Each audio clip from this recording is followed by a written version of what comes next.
Hello ladies and gentlemen, boys, girls, dogs, and cats, and welcome back to Calm Down Level Up. Today we are here again with a new series that I think you guys will really love.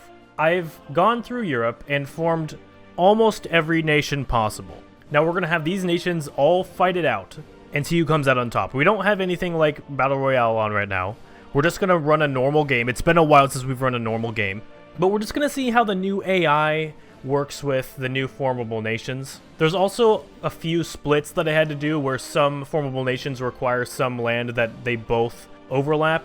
So I had to give Austria-Hungary some of Byzantium's land, I had to give Byzantium some of the Ottoman Empire's land, and I had to give Poland some of the Baltic Assembly's land, and a few others here and there. But let's go over the major players really quick first. This has almost every single formable nation, only -2. I believe the only two that we don't have in here are the two German ones. One being the Greater German Reich that Germany should be able to form on its own if this game goes good for them. The other being the Holy Roman Empire, which is just really rare to see. So we probably won't be seeing either of those two unless Germany does really well. We have the European Union, which is basically just France. I left Spain and Portugal alone. But the European Union usually has Germany and Italy, and then the Benelux as well. I don't really know if changing France to the European Union is really going to change anything. I just wanted to include it so you guys could actually see that it's there. We have the Roman Empire here. Hopefully Italy will be able to do a little bit better owning most of North Africa in the start. But we know how Italy is, so... In Europe as well, we have Austria-Hungary. Nothing too special there. They're missing some land that they have, they're missing some land like South Tyrol and Bosnia.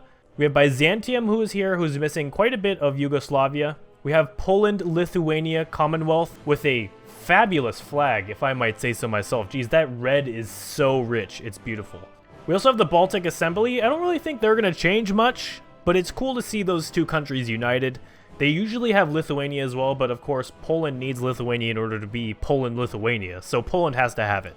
We have the Nordic Council up here. Beautiful, very strange flag, but I mean, it's interesting. Basically, all the Nordic countries are all put together. I think this country actually requires Estonia as well, which is a little bit strange, but I obviously gave Estonia to the Baltic Assembly. In the Middle East, we have the Ottoman Empire, of course, restored to semi-close to World War I borders. Most of what they could actually physically control during World War I. We have Arabia, which is basically just the rest of the Arabian Peninsula united. I gave most of North Africa to Rome instead. And of course, Persia over here, they don't have a lot of their cord land as well. They actually have Iraq and a lot of Arabia cord as well. But of course, we need to keep the Ottomans and Arabia in this game. And I think these three, how they're positioned, are kind of balanced. They might not be, but we'll see how it goes anyway. I think it'll still be really fun to watch. I've given French Indochina to Siam so it could form the one that I can't pronounce. But it's basically just a Greater Siam, and it's going to be pretty cool to watch as well. Last but not least, in Asia, we have the Greater Indonesian Confederacy. It's independent, beautiful flag, and it also owns British Malaysia. Last but not least, the two in the Americas, we have Gran Colombia with Venezuela, parts of Peru, and Ecuador. Also Panama. And then we have the United States of Central America, based in Honduras. So, looking good, Central and South America. I totally almost forgot we have the Kingdom of Mutapa, a little reference to EU4 down here. But they should be a major player down in Africa. I'm actually really excited to see how they'll play into this game being another independent country down in Africa. Also, Portugal, why is your capital in Angola? Anyways, boys, I don't want to spend too much more time explaining this game, so let's get right... Oh god, I don't want to say let's get right into it. That's too much like Philip DeFranco. Let's start right onto it. So, immediately, Ethiopia is winning against Rome. So, I'm not sure if this is going to last, though. They've pushed them out of Somalia for the most part. I almost forgot I need to change into observer mode. And they're cutting Eritrea in half, capturing a lot of it. These guys are probably boned out here. They need to get to a port as fast as they can, and there's no way they can build a port right there. Yeah, these divisions are absolutely dead. The last Roman port is under siege, and it has been taken. So the Romans are going to lose in Ethiopia. That's crazy. So Fascist Italy can win. As bad as Fascist Italy was, can actually defeat Ethiopia. But the entire Roman Empire, I mean, this is obviously a nerfed Roman Empire, but the Roman Empire, which is probably the greatest Italy has ever been, obviously, can't defeat Ethiopia. Interesting. So there's been a naval invasion here, but they didn't land. They did not land in a port. So again, Italy making their good old mistakes. We should see the event fire now that both Eritrea and Somalia have been captured. Okay, so another thing to point out, the European Union has changed to the European Commune. So that's pretty cool to actually see the communist EU flag. Now, I'd like to point out a lot of the capitals are messed up. That's because of how I had to occupy different countries in order to get things to work during the beginning of this. So I apologize if the capitals are weird, like obviously Portugal's is down in Angola, and we have the Roman capital is in the middle of the Sahara Desert. So I apologize about that, but I don't think it'll affect the game too much. The victory points are all still worth the same as they were, so I think it shouldn't affect the game too much. Also, I'm seeing a lot of graphical errors here and there, like this big yellow stripe here. Now, I wonder if Germany doing Anschluss will just annex the entirety of Austria-Hungary. I hope it doesn't do that, but this series could also be a little bit of a thought experiment or a little bit of just a normal experiment in Hearts of Iron. I'm hoping to get around 3 parts into this. They might not be that long either. It's mostly just to see kind of what happens. There goes our Spanish Civil War, the one we always love. More graphical errors. So the Spanish Civil War is a lot different than it was before the update. The Republicans actually do a lot better due to the better AI. Now, I don't know if the AI is better for the most part, but the AI will at least attack when there's nobody on the front line. So we're seeing encirclements from both sides. They're both doing pretty good, but I mean, like, Republican Spain is actually putting up a fight this time. Alright, we have our Chinese United Front that has formed. Wow, it looks a lot different than it usually does. It usually, Djibouti Sanma will join in and it'll go like this. I don't think I've ever seen this shape for the Chinese United Front before. As we've seen in our previous video where we made the Ottomans and Byzantium fight, we have Romania and the Ottomans guaranteeing each other. So we might have a semi-little alliance between Romania and the Ottomans coming into the future.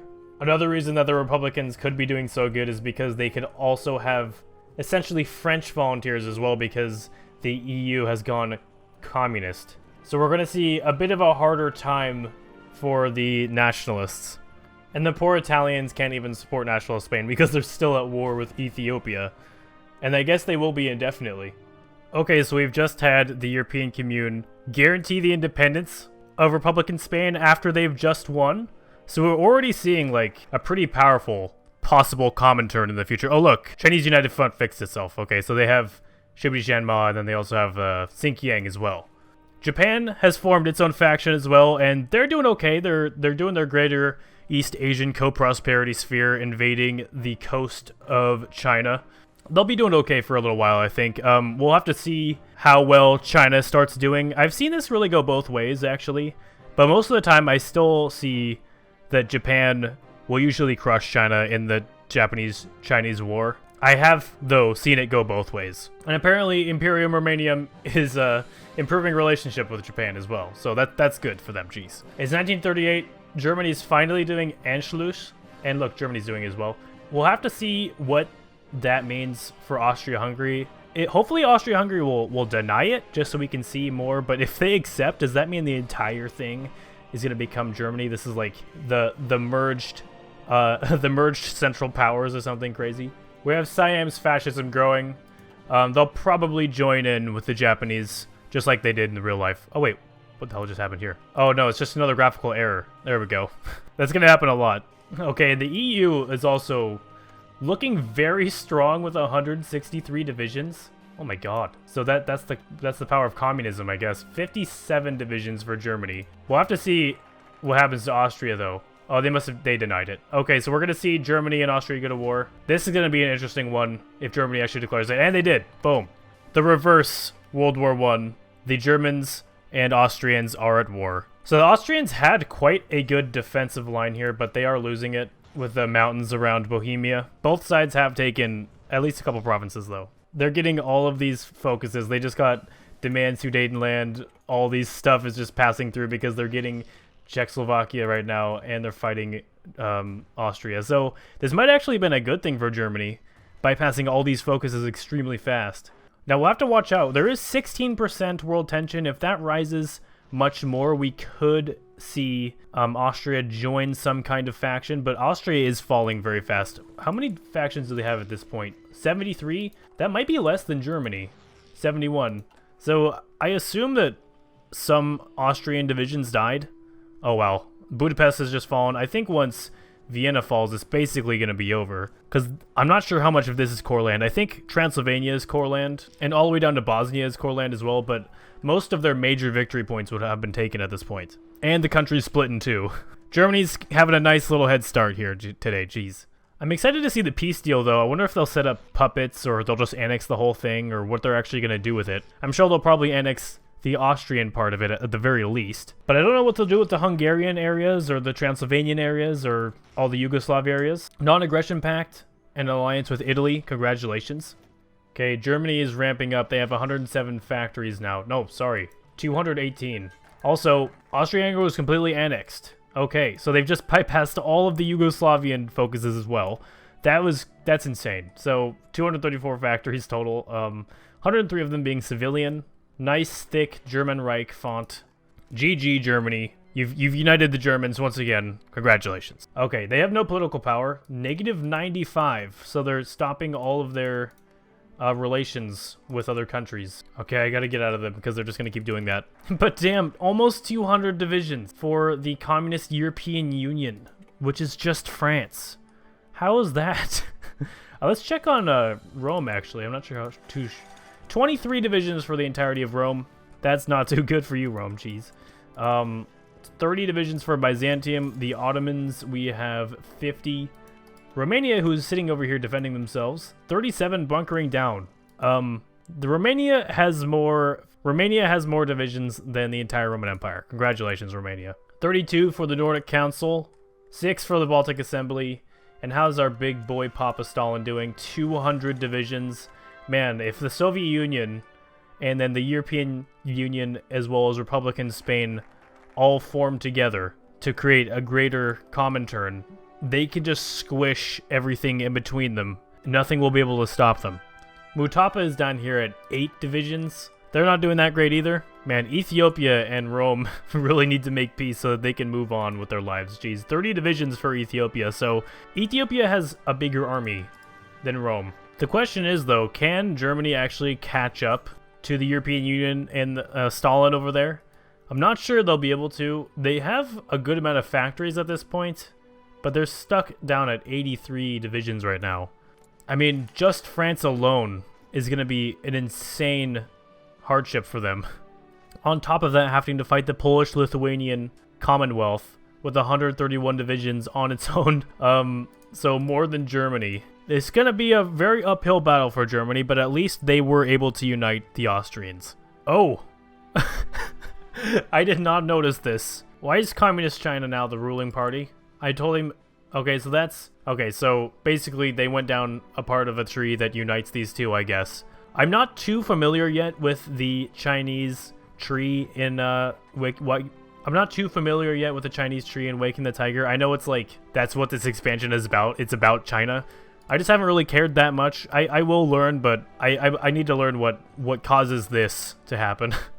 Alright, Germany has done reassert the eastern claims. Poland is staying, actually they're going left. So that's really bad for Germany if they are able to actually join the Comintern or an alliance with the European Commune and Republican Spain. They need to kill Poland before they go left. But for now, they're doing Fate of Greece. I guess we'll put them at odds with Byzantium.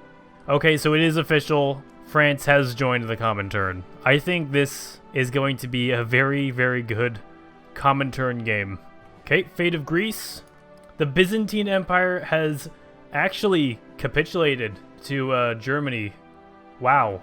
And they've puppeted themselves. They've joined the Axis. And look at that flag, the fascist Byzantine flag. It is now a Reichsprotectorate, right? Yes. Here's our new Axis, looking a lot like the Central Powers still.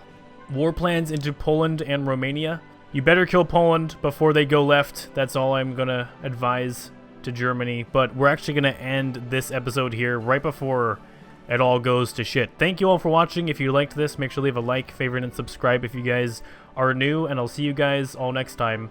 We're going to try to make this one a 3-parter. Make sure to let me know if you want to see anything new in the comments. Peace.